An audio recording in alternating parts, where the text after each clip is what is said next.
El niño dejó de respirar a las 8:47 p.m.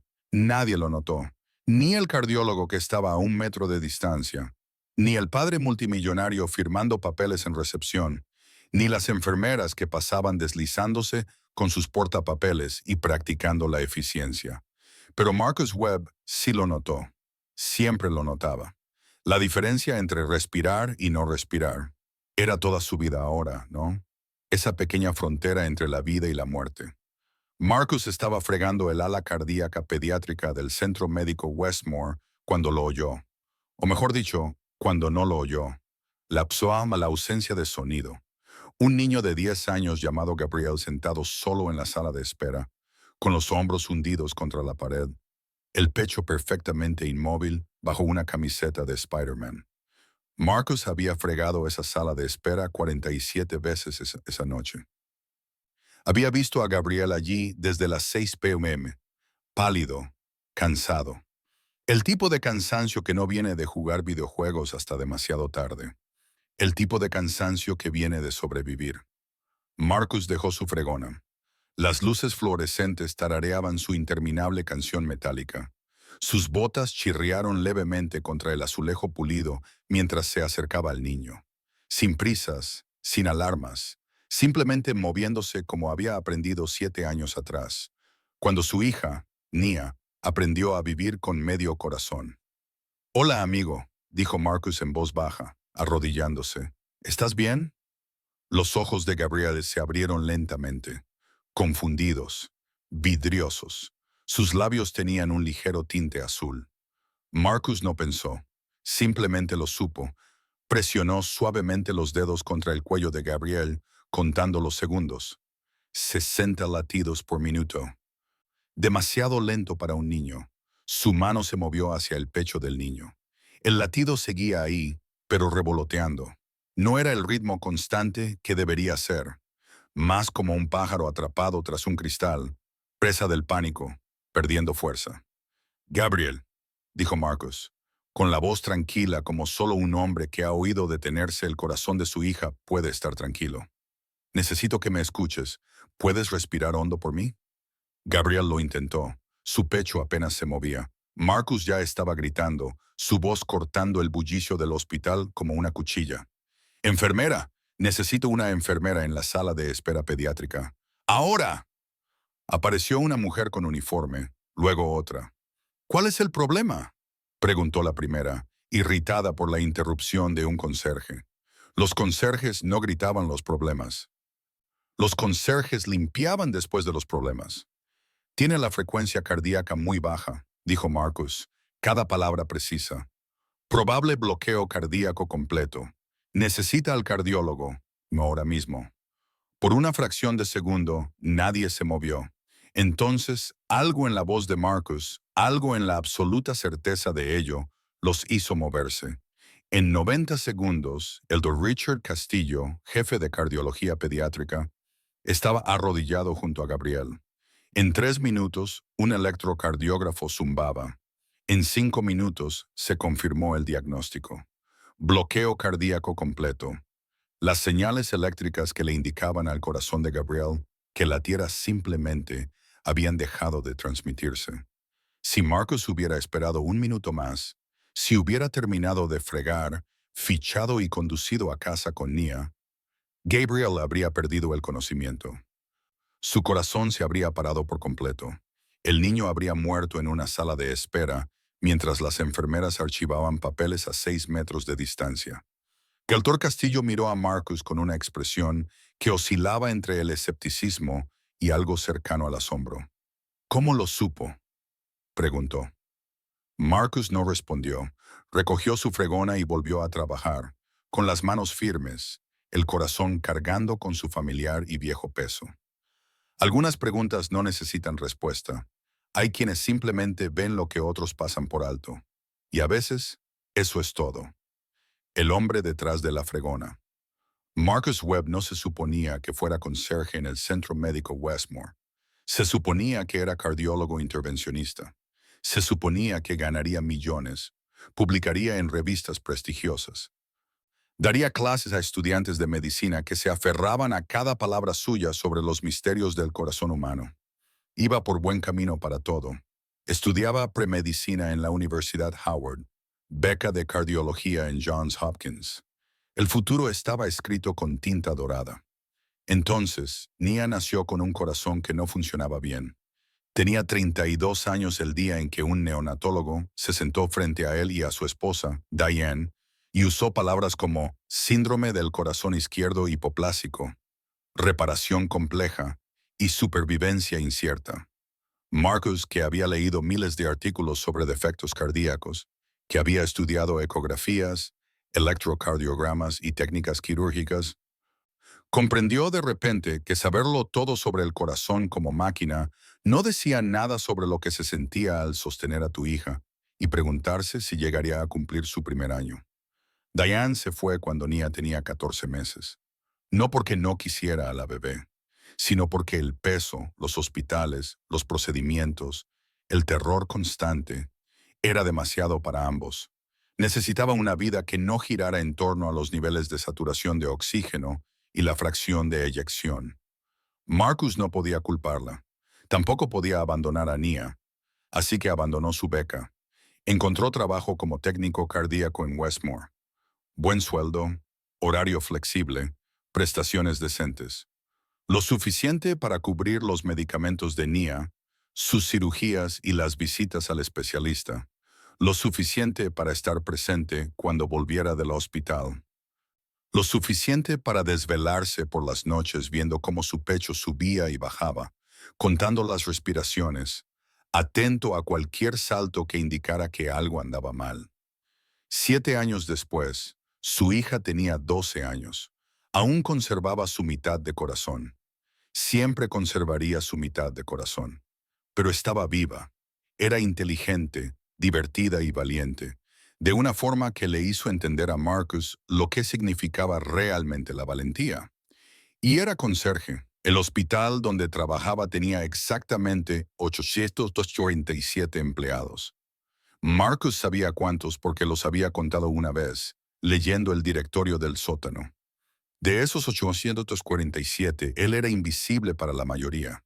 Era el hombre que vaciaba los cubos de basura, fregaba los suelos y se aseguraba de que los baños estuvieran impecables. Los médicos lo ignoraban. Los administradores no le hacían caso. Otros miembros del personal del hospital a veces pasaban por encima de sus carteles de suelo mojado en lugar de rodearlos. A Marcus no le importaba. La invisibilidad tenía sus ventajas. Significaba que podía notar cosas. Significaba que podía observar a pacientes demasiado pálidos o demasiado asustados.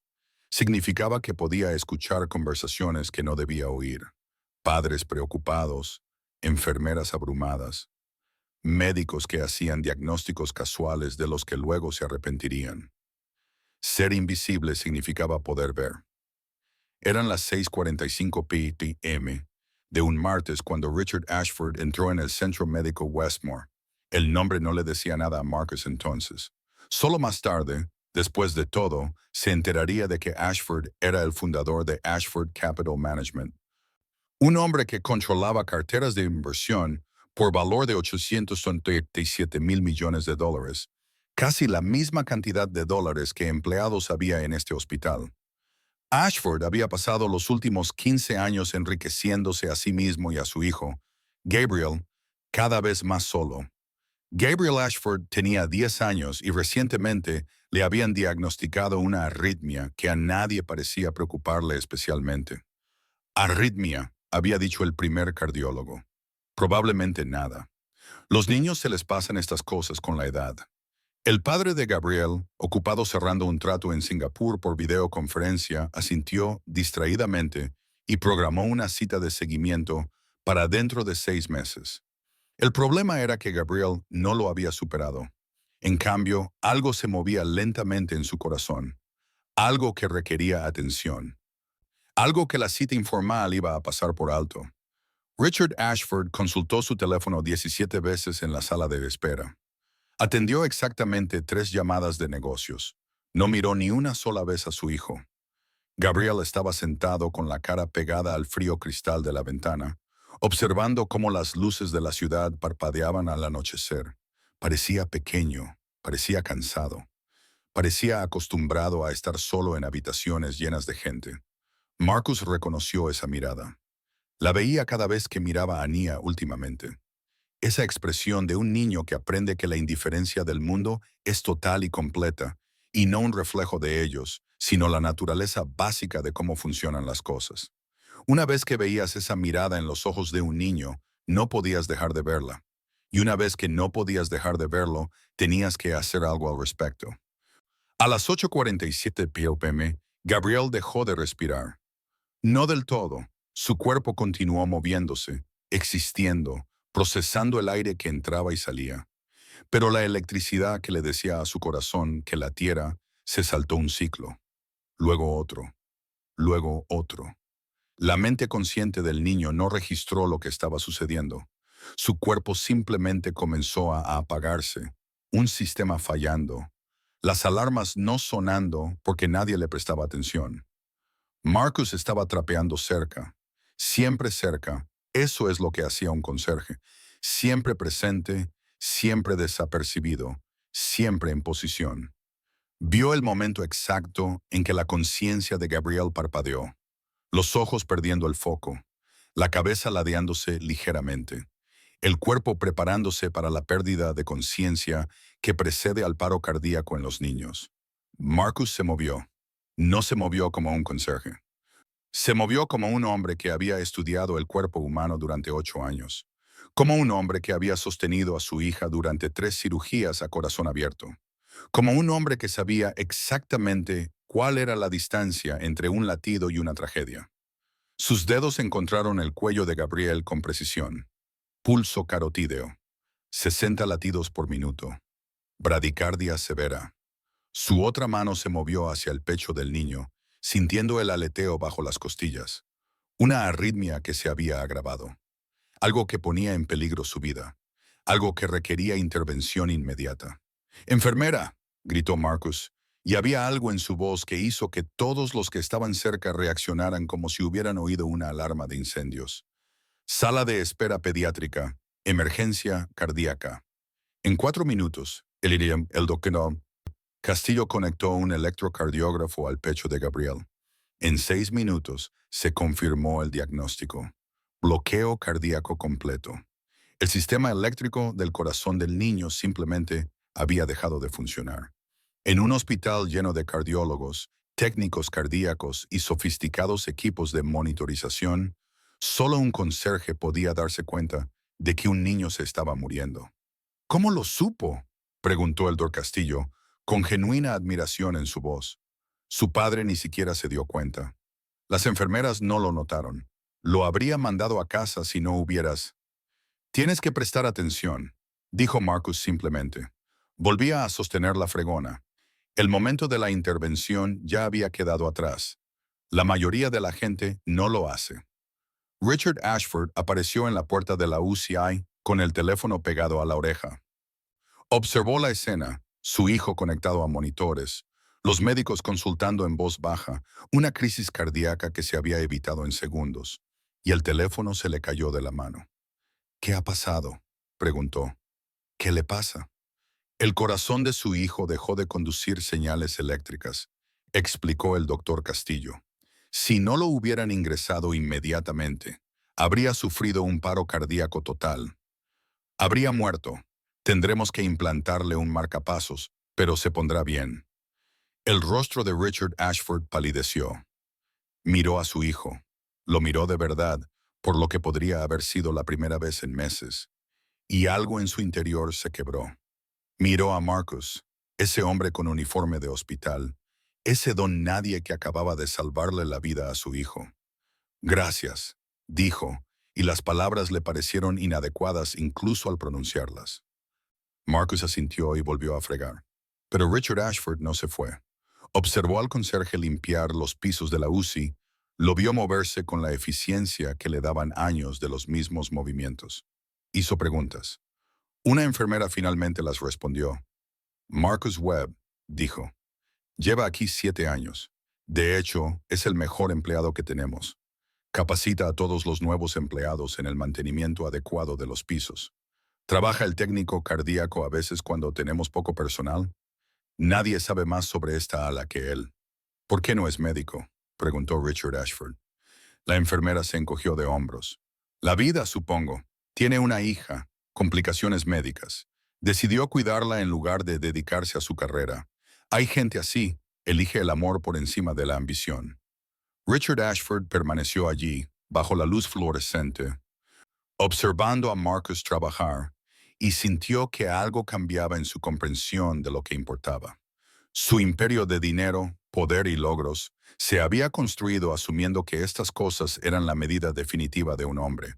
Había pasado 15 años demostrándose a un mundo al que no le importaba, y en el proceso se había olvidado de demostrarle nada a la única persona que realmente lo necesitaba. Su hijo estaba vivo porque un conserje le había prestado atención.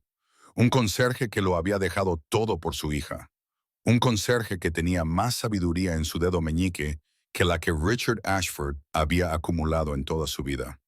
El ajuste de cuentas. Gabriel Ashford pasó 3 días en la UCI. La cirugía del marcapasos salió bien. El doctor Castillo dijo que era uno de los procedimientos más sencillos que había realizado en todo el año, lo que significaba que la cirugía en sí era rutinaria y que el peligro dependía completamente de si detectaban el problema a tiempo. Lo detectaron. Gracias a Marcus. Richard Ashford apenas se separaba de su hijo. Cancelaba cada reunión, cada llamada, cada trato. Se sentaba junto a la cama de Gabriel, le tomaba la mano y le susurraba disculpas que un niño de 10 años sedado no podía oír. Se prometió a sí mismo en quién se convertiría, qué priorizaría, cuán diferentes serían las cosas. La mañana en que Gabriel recibió el alta, Richard Ashford encontró a Marcus en la sala de descanso del sótano, comiendo un sándwich de un recipiente que había traído de casa. «Quiero ayudarte», dijo Richard sin preámbulos. Marcus levantó la vista, confundido. «¿Ayudarme con qué?» «Con todo, con tu hija, su atención médica, su educación, lo que necesite». «Lo que necesites tú. Tengo recursos y quiero». «No», dijo Marcus. Richard Ashford no estaba acostumbrado a la palabra no. «¿Disculpa?» «Dije que no», repitió Marcus, dejando el sándwich. «Aprecio el gesto, pero no necesito tu dinero. Mi hijo está vivo gracias a ti.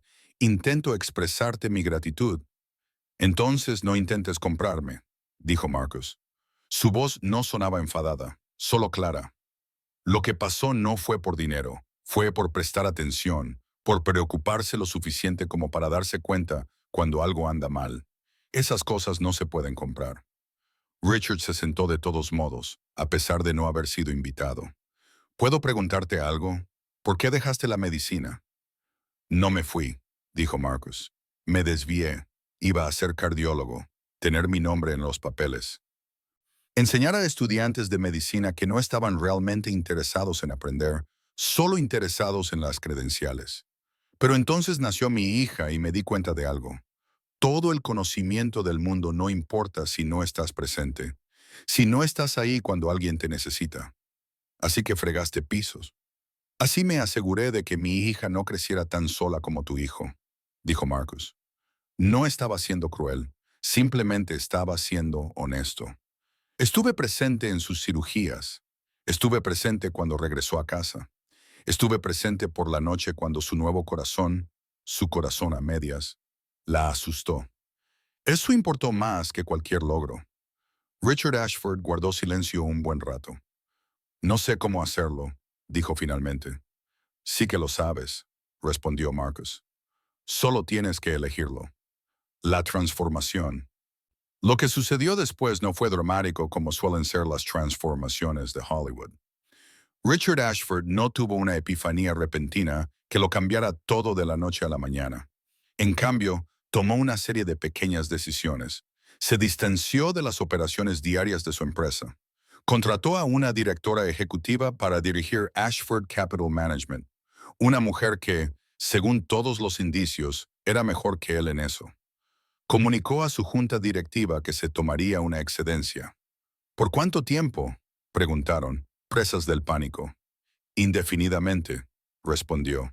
hasta que descubra qué es lo que realmente importa.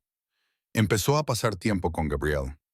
Tiempo real, no tiempo programado entre reuniones. Iban al cine, jugaban al ajedrez. Hablaban de las cosas que importaban a un niño de 10 años y de las cosas que importaban a un padre que estaba aprendiendo a estar presente. Richard le contó a Gabriel sobre Marcus, sobre cómo un conserje de hospital se había dado cuenta de lo que todos los demás pasaban por alto. Gabriel le preguntó si podía conocer a Marcus, así que Richard lo organizó. Fue a Westmore una noche y esperó a que Marcus comenzara su turno. Luego llevó a Gabriel, aún recuperándose, aún adaptándose a su nuevo marcapasos, pero vivo, al ala de cardiología pediátrica. Marcus estaba fregando cerca de la estación de enfermeras cuando las vio acercarse. Mi hijo quería darle las gracias, dijo Richard simplemente. Como es debido, no a través de mí.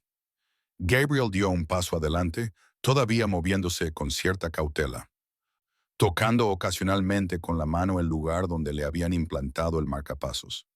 Me salvaste la vida, dijo, y había una madurez en su voz que no debería haber existido en un niño de 10 años. El médico dijo que si no te hubieras dado cuenta, habría muerto. Prestaste atención cuando nadie más lo hizo. Eso es algo muy importante. Marcus sintió un vuelco en el pecho. Por eso nunca se había arrepentido de haber abandonado su carrera. Ese momento, ese niño mirándolo a los ojos con gratitud y comprensión. Esto valía más que cualquier título.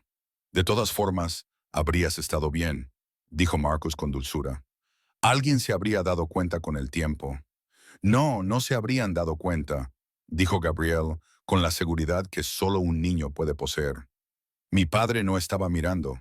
Las enfermeras no estaban mirando. Los cardiólogos no estaban mirando. Pero tú sí. Te preocupas por la gente, aunque nadie te pague por ello. Richard Ashford observó este intercambio y sintió que se le saltaban las lágrimas. Había estado tan concentrado en acumular dinero y poder que había olvidado lo que significaba acumular significado.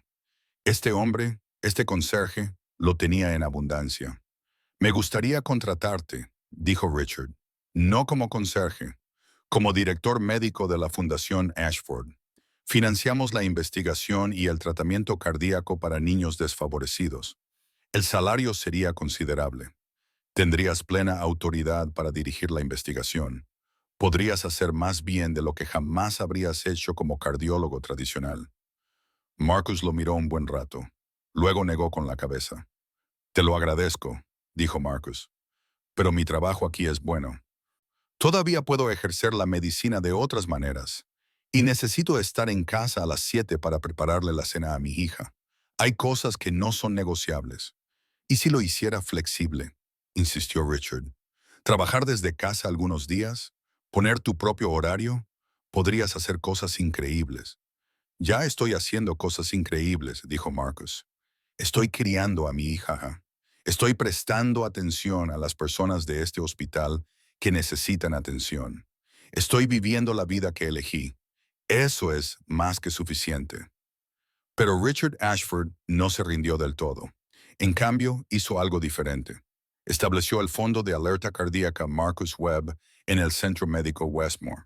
Era un programa que capacitaba a todo el personal del hospital, desde médicos hasta conserjes y asistentes administrativos, para reconocer los primeros signos de dificultad cardíaca en pacientes pediátricos. Significaba que personas como Marcus podían hablar sin temor a ser desestimadas. Significaba que la observación en sí misma se volvió valiosa, independientemente del título o las credenciales del observador. El programa fue notablemente efectivo. En un año había detectado otras 3 afecciones cardíacas potencialmente fatales que habrían pasado desapercibidas con el sistema anterior. Marcus impartió seminarios sobre cómo observar el cuerpo humano sin juzgar, sin asumir que alguien más ya había notado lo que debía notarse. Nunca se hizo famoso por ello. Nunca apareció su nombre en revistas médicas ni dio conferencias. Pero en los pasillos del Centro Médico Westmore, Marcus Webb se convirtió en algo diferente. Se convirtió en el hombre que te enseñó a ver realmente a otra persona. El regalo. Un año después del episodio cardíaco casi fatal de Gabriel, Marcus estaba fregando el suelo cerca de la sala de espera pediátrica cuando Nia entró. Ya tenía 13 años, era más alta, más fuerte, y su corazón trasplantado, por fin había recibido uno completo a los 11, funcionaba a la perfección. Su cirujano la había autorizado a realizar prácticamente cualquier actividad física. Estaba aprendiendo a ser una adolescente normal después de pasar la mayor parte de su infancia aprendiendo a estar enferma. Llevaba un sobre. Para ti, dijo, al entregárselo a Marcus. Dentro había una carta, la letra de Richard Ashford, formal y precisa. Querido Marcus, he estado pensando en lo que dijiste cuando te ofrecí el puesto. Me dijiste que ya estabas haciendo cosas increíbles, criando a tu hija y prestando atención a quienes la necesitaban. Creo que tenías razón, pero también creo que fuiste demasiado modesto. Renunciaste a una carrera prestigiosa para estar presente para tu hija. Has pasado 7 años trabajando en un empleo por debajo de tus cualificaciones para poder mantenerla y estar ahí cuando te necesitara. Demostraste más sabiduría y valentía en un solo momento de intervención que la mayoría de la gente en toda su vida. No puedo recompensarte por salvar la vida de mi hijo, pero puedo hacer algo más. He creado un fondo fiduciario a tu nombre que podrás usar a tu entera discreción. Es lo suficientemente sustancial como para que puedas jubilarte mañana si así lo deseas, o financiar la educación de Nia en cualquier universidad del mundo, o perseguir cualquier sueño que hayas postergado. Pero sospecho que no lo usarás para ninguna de esas cosas. Sospecho que lo usarás para ayudar a otras familias como la tuya. Familias donde el amor y la responsabilidad superan la ambición y los logros. Gabriel pregunta por ti todos los días. Quiere saber si estás orgullosa de él. Le digo que estarías orgullosa de cualquiera que se esfuerce al máximo, preste atención a los demás y elija la amabilidad sobre la indiferencia. Gracias por enseñarme lo que realmente importa. Respetuosamente, Richard Ashford Marcus leyó la carta 2 veces. Luego la dejó y miró a su hija. ¿Qué opinas?, preguntó Nia. Creo que tu padre tomó una decisión, dijo Marcus. Ahora tiene que vivir con ella. La gente como él se pasa la vida persiguiendo cosas que en realidad no les llenan.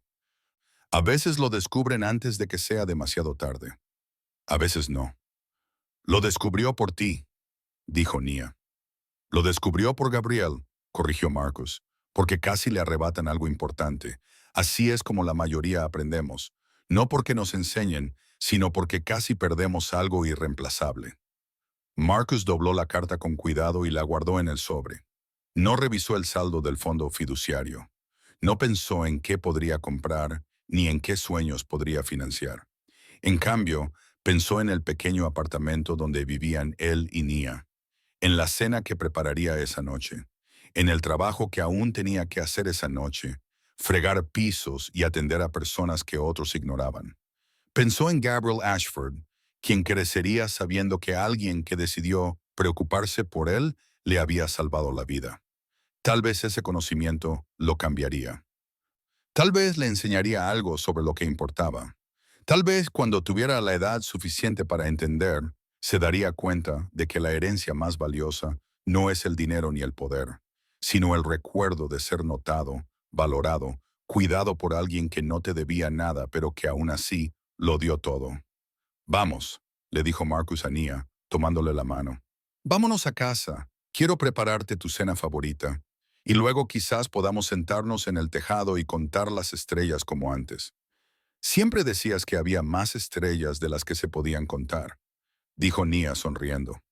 Las hay, asintió Marcus, pero eso nunca nos impidió intentarlo. Salieron juntos del hospital, el conserje y su hija, recorriendo los pasillos que Marcus conocía mejor que nadie. Las baldosas estaban limpias, los suelos pulidos. La luz de los paneles fluorescentes del techo lo iluminaba todo. Era hermoso a su manera, este lugar de sanación, esperanza y fragilidad humana. Marcus había aprendido hacía mucho tiempo que la belleza existía en todas partes, una vez que uno se acostumbraba a verla. En los pasillos del hospital, en la determinación de un niño que aprende a vivir con la mitad de su corazón. En un momento en que completos desconocidos Se conectaron por el simple acto de una persona prestando atención cuando todos los demás miraban hacia otro lado. Al pasar por el vestíbulo principal, Eldor Castillo los vio y los saludó. Gabriel también estaba allí, asistiendo a su control cardiológico de rutina, con su marcapasos funcionando a la perfección, su corazón reparado, con cicatrices, pero aún latiendo, cada día más fuerte. El niño vio a Marcus y sonrió. Una sonrisa auténtica, la que nace de saber que estás vivo porque alguien se preocupó lo suficiente como para mirar. Marcus le devolvió el saludo, y en ese simple gesto se contuvo todo lo que siempre había deseado lograr. Una vida que importara, no por lo que lograras, sino por a quién amabas y cuánto estabas dispuesto a sacrificar por esa persona. Esa era la verdadera medicina. Esa era la sanación que ninguna cirugía podía replicar. Por eso, al final, Marcus Webb nunca se arrepintió de haber elegido a su hija por encima de sus sueños, porque ella era su sueño. Siempre lo había sido, y al salvar a Gabriel Ashford, al prestar atención cuando nadie más lo hacía, demostró que lo más poderoso que una persona puede hacer es ver a otro ser humano con claridad y compasión. Todo lo demás, los títulos, el dinero, el prestigio, era solo ruido que encubría la única verdad que importaba. Estamos aquí para cuidarnos unos a otros, y a veces ese cariño salva una vida.